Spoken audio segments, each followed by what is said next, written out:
Okay, quick lecture I'm going to use for a couple of my classes since a lot's going on right now. As you can see behind me, this is a mural from Nicaragua, which the CIA did not have a good reputation since we supported the brutal uh, Guardia Nacional. I was thinking, how do you say that in English? National Guard in Nicaragua, which led to a revolution. But a lot's going on in intelligence now and defense since obviously there's a change in the Guard, not the National Guard, but the Presidential Guard. So with the Director of National Intelligence, remember, this is new. After, well, not new for you kids because you're so young, but after 2004 Reform Act for intelligence, essentially we have now the DNI. Now, as I stress in other videos and lectures, it's very important to understand the CIA, which is above me, lost a lot of power in this because they used to give the daily briefs. They used to be basically in charge of intelligence. So the director of the CIA was the director of intelligence. Now, after the 2004 Act, they lost a lot of power and it's the DNI. But to get to the head of the DNI, you need now with the new Trump administration to go through the Senate. So will Tulsi Gabbard, if my pronunciation is correct, will she make it through? She first has to go through the Senate Intelligence Committee, where she's quote unquote vetted. And this goes for all of them, right? Depending on the committee, you have to go through the Senate committee, and then you need the approval of at least 51 senators or 50, and then the vice president. So it's a tough hurdle sometimes, but most, if not all, sooner or later do get confirmed. There have been cases where they weren't confirmed. She's a little more controversial because they keep saying, oh, she met Bashar al-Assad, she did this, she did that. But when you look at the history of the CIA, the DNI, etc., I mean, the first DNI head, a man named Negroponte, was involved in the Iraq War, which was, in my opinion, somewhat of a disaster. We had very poor planning there, and he was part of it. He was actually the ambassador to Honduras during the Cold War and was like just about kicked out. I mean, if you can't handle Honduras, how can you handle the DNI? William Casey was a Reaganite who would politicize national intelligence. These people love dictators. As you see in my classes, I show Barack Obama with, Equatorial Guinea's Teodoro Obiang. So for me, she's not as controversial as a lot of people say, because I think there's a lot of different people in intelligence that don't do the best job, right? So whether or not you think she should be confirmed, I mean, that depends on you. But what's important here to understand is a few things. Number one, you just don't become the head of the DNI. You actually have to get confirmed, right? And this is a vetting process financially with questions. From my understanding, the former one for the defense, what's his name? Didn't even know what ASEAN was. For me, that's a red flag. ASEAN obviously being an Asian group, group of Asian nations that, like the OAS, the Organization of American States, the United States supports them because they think they can balance China, but at the same time, they haven't been very good for human rights because Myanmar, which is a member, basically they let the killing of the Rohingya people go. But what's his name there didn't even know what that was. So of course, you could say, well, you don't even know this guy's name. So what are you doing? But it is interesting that a lot of these people aren't that educated, but they still get confirmed or, they go on or I mean, they're even nominated, which is bizarre. A lot of these people get, and I saw this when I lived in Nicaragua and other countries, a lot of these ambassadors don't know anything about the country, but they gave money to a campaign. So there is a lot of corruption at the worst, unprofessionalism or a lack of professionalism. So I don't think this will really hold her back because there's been so many terrible others. But to understand the process, remember, you need to go through a vetting process. And don't forget, we have a broad range of intelligence committees that she'll be and agencies that she'll be watching over. So you have the CIA, the National Geospatial Intelligence Agency, the Defense Intelligence Agency, even the State Department itself has an intelligence agency. And what do these people really do? This is an interesting question. When I was solicited by the CIA, they were very interested that I lived in Nicaragua for 8 years, and they wanted me to be a political analyst, among other things, right?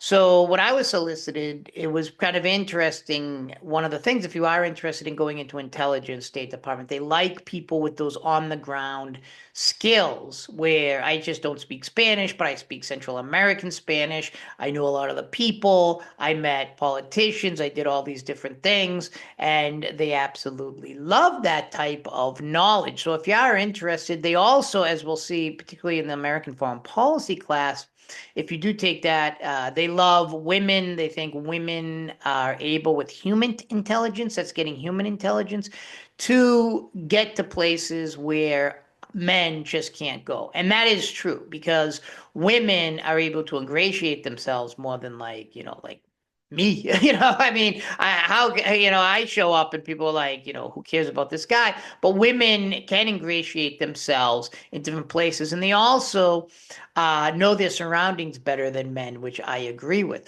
But there's not just human intelligence. Don't forget, right? This is very, very important to understand is that we have geospatial intelligence, geont,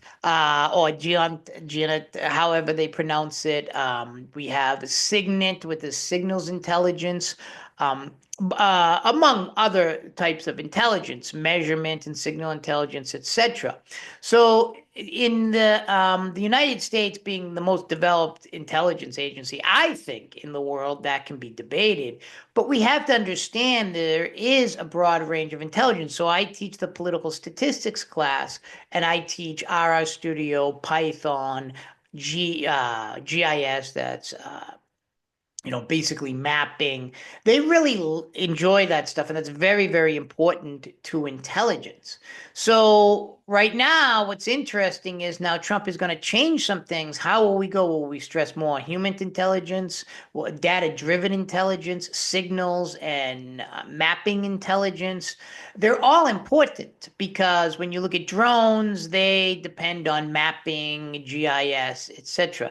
Data science is very, very important. Engineering, statistical work, which I teach. In fact, I taught a class, and I'm going to teach it again on national security and RR Studio that's doing national security with statistics. That's just for online students for now how to do research. So when we start getting into this new era of intelligence, particularly with what we call big data, that's huge amounts of data, and data mining is trying to find patterns with that data. Will the Trump administration, with particularly Elon Musk, which seems more amenable to these issues, which way will intelligence go? So a good example of more data-driven intelligence opposed to human is that you collect this data, like what types of wars are, say, more successful, what type of interventions are more successful.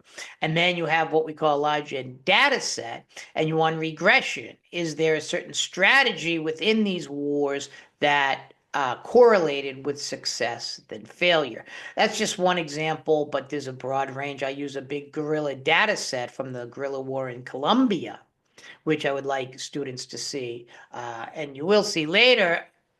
And the question is, who's killing whom? What group in that data set out of three groups in the guerrilla war in Colombia are killing more people? And it ends up being what we call not significant in regression analysis, which means maybe civil wars and insurgencies last longer if there's no one winner during the range of time.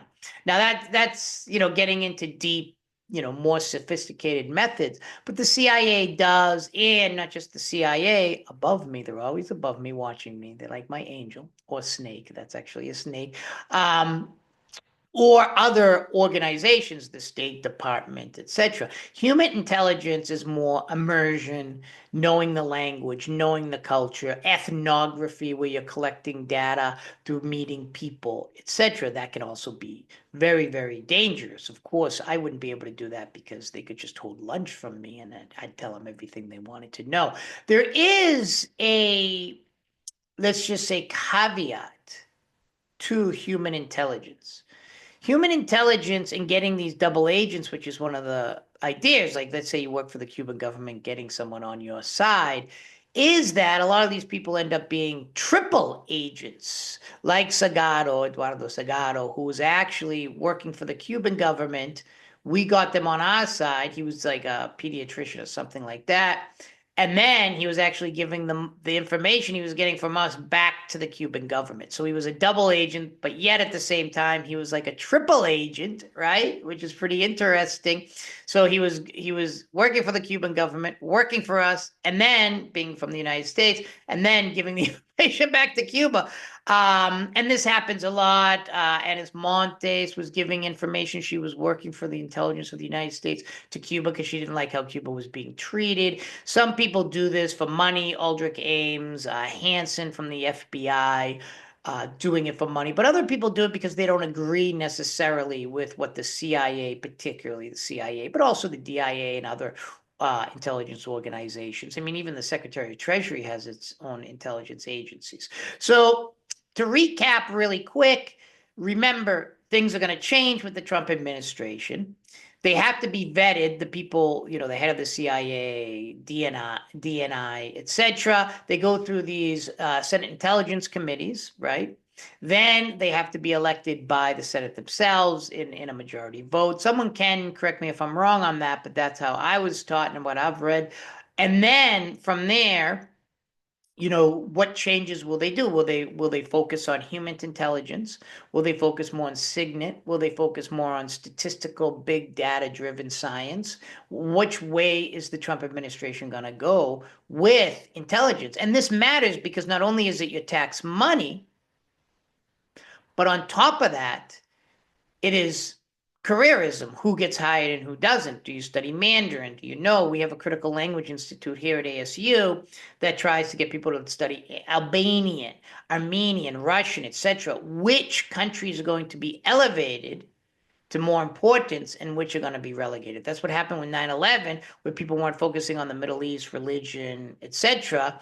And then a lot of people think we dropped the ball on that intelligence-wise, and that's why the Twin Towers was attacked. So thanks for listening. There's going to be some big changes. Please keep notice on these changes. We're going to see who gets hired, who doesn't, what happens to Elon Musk. Will he be in, or Bannon seems to hate him? Will he be out? That's pretty interesting for a bureaucratic politics model. Take care, everyone.